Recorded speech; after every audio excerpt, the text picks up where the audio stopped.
Her gün kullandığınız sosyal medya platformlarına alternatif bir seçenek düşündünüz mü?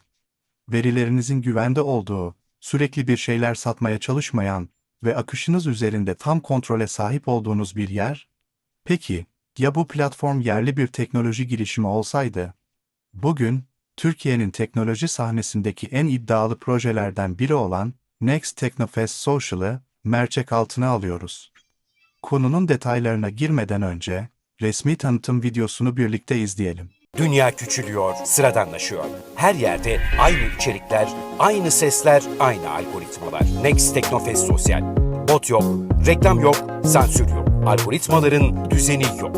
Bilim var, teknoloji var, senin sesin var. Next Teknofest Sosyal. Farkın olsun.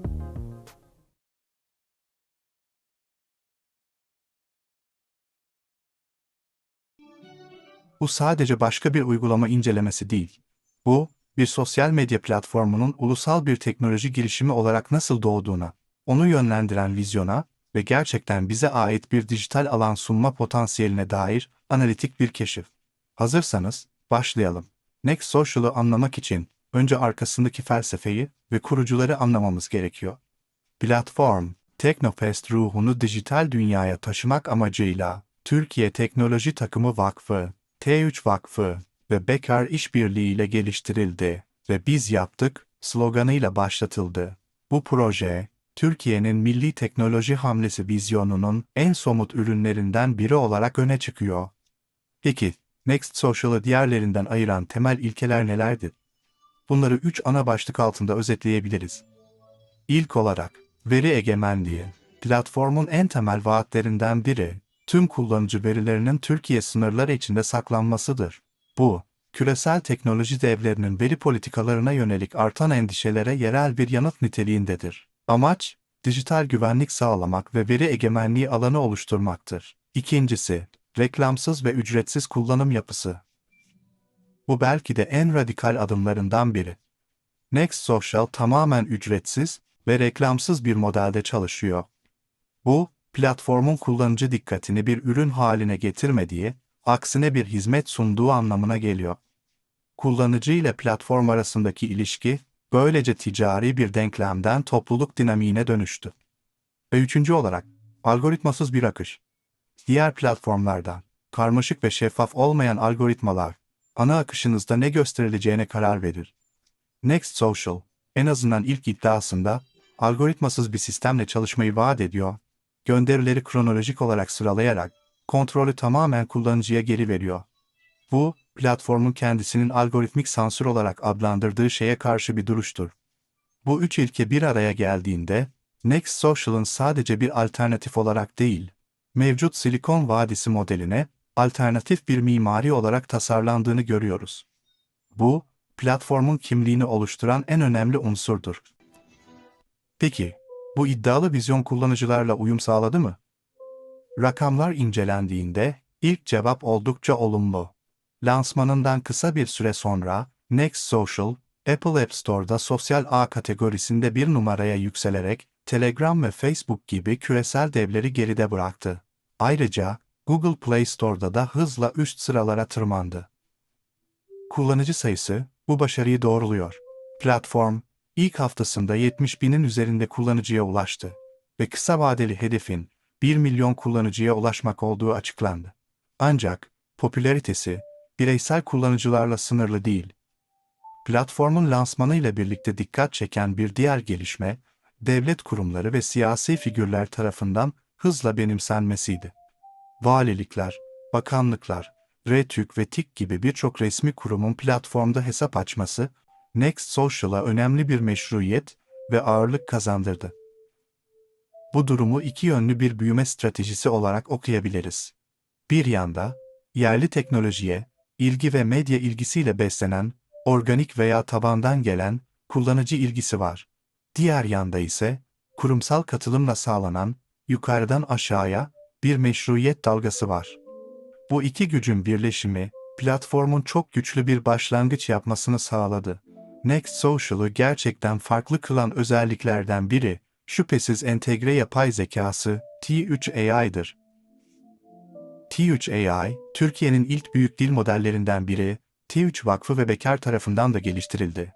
Kullanıcılar, gönderilerinde T3 AI hesabını etiketleyerek bu yapay zeka ile doğrudan etkileşime geçebilir, sorular sorabilir ve anında cevaplar alabilir. Ancak burada anahtar kavram etik yapay zekadır. Bu terim, T3 AI'nin sadece teknik bir araç olmadığını, aynı zamanda belirli bir etik çerçeve içinde çalışacak şekilde tasarlandığını ifade eder. Geliştiricinin konumu, T3 AI'nin güvenli, topluluk odaklı ve etik açıdan saygılı bir asistan olduğudur. Bu, özellikle X'in AI Grok gibi modellerin ürettiği tartışmalı ve bazen saldırgan yanıtlar için bir alternatif oluşturma çabası olarak öne çıkıyor. T3 AI, sadece Türkçeyi değil, çok dilli içeriği de anlayabiliyor. Geliştirme süreci, 67 farklı ilden 1792 gönüllünün katkılarıyla açık kaynak felsefesiyle yürütülmektedir. Bu, projenin topluluk tabanlı bir geliştirme modeli benimsediğini gösteriyor. Etik yapay zeka terimi aslında değer temelli bir teknoloji markalaşma biçimidir. Bu, yalnızca işlem gücü veya hız üzerine değil, güvenilirlik ve kültürel uyum üzerine rekabet oluşturma stratejisidir. En güçlü model kimde? Yerine, en güvenilir model kimde? Sorusunu merkeze alır. Yapay zeka ile ilgili küresel endişelere yerel bir çözüm sunduğunu iddia ediyoruz. Peki, uygulamayı indirdiğinizde ne bekleyebilirsiniz? Arayüz, eskiden Twitter olan X'e oldukça benziyor. Mikroblog odaklı bir yapıyla, metin, resim, video ve anket paylaşabilir ve diğer kullanıcıları takip ederek kendi kişisel akışınızı oluşturabilirsiniz. Keşfet sekmesi, ilgi alanlarınıza göre yeni içerikler ve profiller bulmanıza yardımcı olur. Platformun ana hedefi, gerçek insanların etkileşimde bulunduğu dinamik bir topluluk oluşturmaktır. Şimdi başka bir konuya geçelim. Moderasyon yaklaşımı. Pazarlama materyallerinde, Next Social sık sık sansürsüz bir platform olduğunu vurguluyor. Birçok kullanıcı için bu, mevcut sosyal medya devlerinin keyfi içerik kaldırma politikalarına bir tepki olarak çok çekici bir vaat. Örneğin, diğer platformlarda belirli hassas konularla ilgili gönderilerin kısıtlanmasına yönelik şikayetler iyi bilinir. Ancak, platform aynı zamanda güvenli bir ortam sağlamayı ve yasalara uymayı taahhüt eder. Peki, bu iki kavram nasıl birlikte çalışıyor? Analizler, Next Social sansürsüz dediğinde, yabancı şirketlerin şeffaf olmayan, ticari odaklı moderasyon politikalarından bağımsız olmayı kastettiğini öne sürüyor. Başka bir deyişle, platform kurumsal sansürden özgürlük vaat ediyor. Ancak bu, her tür içeriğin izin verileceği anlamına gelmiyor. Aksine, içerik yönetim modeli Türkiye Cumhuriyeti yasalarıyla uyumlu görünmektedir.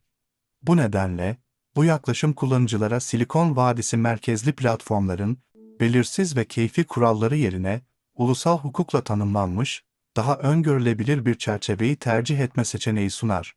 Next Social sadece bir başlangıç. Peki, gelecek planları neler? Görünüşe göre hedef sadece bir sosyal medya uygulaması olmak değil, bütüncül bir dijital ekosistem yaratmak. Bu vizyonun 3 ana direği var gibi görünüyor. Birincisi, daha gelişmiş bir T3 yapay zeka. T3 Vakfı tarafından düzenlenen T3 yapay zeka hackathonları ve devam eden gönüllü programlar, yapay zekanın yeteneklerini sürekli olarak geliştirme hedefini açıkça gösteriyor.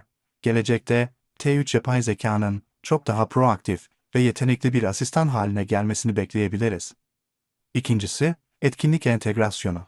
Platformun Teknofest ile organik bağlantısı gelecekte büyük potansiyele sahip. Next Social, Teknofest gibi büyük organizasyonlar için resmi dijital merkez haline gelebilir. Canlı yayınlar, özel içerikler ve interaktif deneyimlerle fiziksel ve dijital dünyaları birleştirebilir. Ve üçüncü olarak, bir içerik oluşturucu ekosistemi. Henüz detaylar açıklanmamış olsa da, güçlü bir topluluk oluşturma hedefi, içerik oluşturucuları destekleyecek mekanizmaların geliştirilmesini kaçınılmaz olarak gerektirecektir. Aslında, bu üç hedef birleştirildiğinde, Next Social'ın uzun vadeli stratejisinin ulusal bir teknoloji hunisi oluşturmak olduğu söylenebilir.